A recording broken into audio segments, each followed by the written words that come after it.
আল্লাহ তাআলা যদি আপনার থেকে কিছু কেড়ে নেয়, বুঝে নেবেন সেটা আপনার জন্য ভালোর চাইতে ক্ষতির সম্ভাবনা বেশি বলে রব সেটা কেড়ে নিয়েছেন। রব দেখছে আমার বান্দা থেকে যদি এটা আমি কেড়ে নিই, সে কষ্ট পাবে 2 বছর, কিন্তু এটা যদি বান্দার কাছে থেকে যায় কষ্ট পাবে আজীবন। এমন মা বাবা কি আছে যে সন্তানের খুশিতে খুশি হতে পারে না? এমন মা বাবা তো নেই। তা আমরা মা বাবা যারা আছে, সন্তানের মা বাবা, এই সন্তানের মা বাবারা সব সময় চেষ্টা করে সন্তানের ইচ্ছাগুলো পূরণ করার জন্য। কথা বলেন ঠিক কিনা? সন্তানের ইচ্ছা পূরণ করার চেষ্টা করে, স্বপ্ন পূরণ করার চেষ্টা করে। কিন্তু ক্লাস 4 এর সন্তান যদি বলে বাবা আমাকে একটা আইফোন দাও, দিবে? বলেন না দিবে? সামর্থ্য থাকার পরও দিবে? কেন?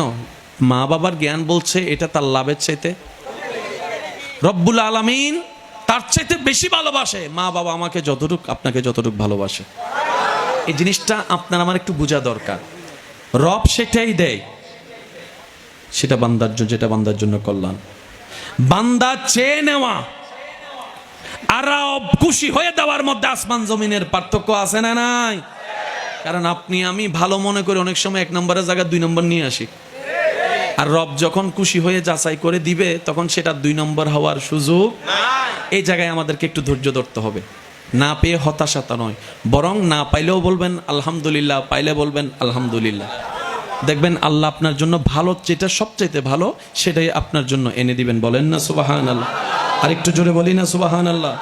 রব্বুল আলামিন সব কিছু জানেন, কিন্তু হাসরটা যদি না রাখতেন কয়েকটা জিনিস মিসিং হয়ে যেত, আমরাও আর জান্নাত পাওয়ার সুযোগ থাকতো না। কেন একটু বুঝেন, কষ্ট হচ্ছে না তো আপনাদের? ভাইয়া বিরক্ত হচ্ছেন? যিনি আইন বানায় উনি আইন ভাঙ্গাটা সুন্দর না, কি বলেন আপনারা? যিনি আইন বানায় উনি আইন ভাঙ্গাটা, এটা এক প্রকার অন্যায় এবং এটা অসুন্দর বিষয়। রব বলে যে আমি আইন বানাইছি, বিচার করব, হিসাব নিব। আমি যদি ডাইরেক্ট এরকম করি তাহলে তো হচ্ছে না। এবার আমরা বললাম আল্লাহ তুমি যদি হাসরে হিসাব নেওয়া শুরু করো তাহলে গেছি, আমি তো গেছি, আপনারটা আপনি জানেন। তুমি যদি সেকেন্ডের হিসাব নেওয়া শুরু করো তাহলে জাহান্নাম স্যার আমার আর। রব বলে যে টেনশন করস কেন? আনার রহমান, আনার রহিম, আনাল গফফার, আনাল মালিক, আমি আছি তো, তুই টেনশন করিস না, আমি আছি তো। দেখ না তোদের রব আমি কি করি তোদেরকে বাঁচানোর জন্য।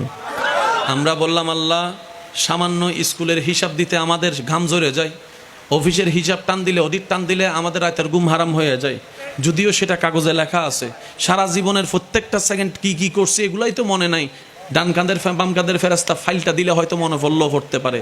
আল্লাহ তুমি যদি সেকেন্ডের হিসাব নাও মিসকল আজাররা বলে, আমি তো পাবো না, আমি নিশ্চিত ডাইরেক্ট জাহান্নাম, আমার কোনো উপায় নাই।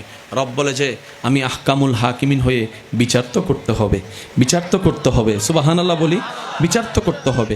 আর বিচারকের দ্বারা হচ্ছে যিনি বিচারক হন, বিচারের আসনে বসার পর ওনার আপনও চিনার দরকার নাই, পরও ভাবার দরকার নাই, যা আইনে আছে সেটাই উনি করবে, এটাই হচ্ছে বিচারকের ধারা। কথা বলেন ঠিক কিনা? রব্বুল আলামিন বলে আমি তোদের হিসাবে বিচার করব যেভাবে বিচার করা দরকার একজন বিচারকের।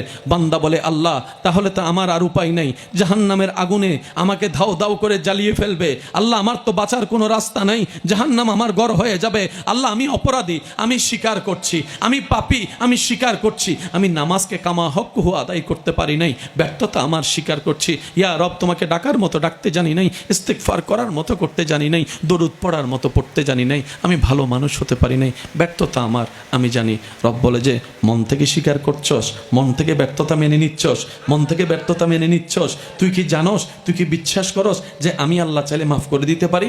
আমরা বলবো আল্লাহ ইমানে আকিদাই একদম পাক্কা, আমরা জানি আমাদের গুনার চাইতে তোমার রহমত বেশি, তোমার রহমত বেশি, তোমার রহমত বেশি। তুমি চাইলে কুন ফায়াকুন, তুমি চাইলে জাহান্নামীকে জান্নাতি, জান্নাতিকে জাহান্নামী বানাতে পারো, এই ঈমান আমাদের আছে। রব বলে যে টেনশন করিস না, তোরা জাহান্নামের দিকে যা, জাহান্নামের দিকে যা, জাহান্নামের দিকে যা, আল্লাহ ডাইরেক্ট জাহান্নামে পাঠাই দিবা। রব বলে যে বাঁচানোর জন্যই, জান্নাতে দেওয়ার জন্যই জাহান্নামে পাঠাচ্ছি, জান্নাতে দেওয়ার জন্য জাহান্নামে পাঠাচ্ছি।